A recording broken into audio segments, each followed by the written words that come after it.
আসসালামু আলাইকুম দর্শক। আমি এখন আসছি এয়ারপোর্টে আমার ভাগনা অনিককে নিয়ে। অনিকের আজকে ফ্লাইট হবে, তাই আমি অনিককে অনেক কিছু বুঝিয়ে দিচ্ছি।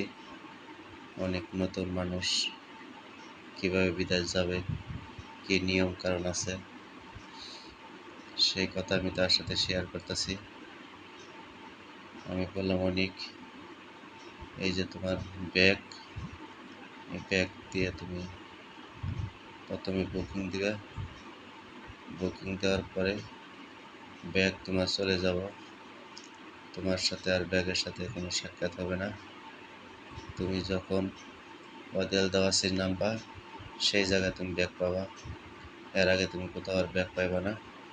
বেলে ঘুরবে, তখন ব্যাগটা তুমি, তোমার ব্যাগ কোনটা দেখে তোমার ব্যাগটা তুমি লগে লগে নিয়ে নেবে।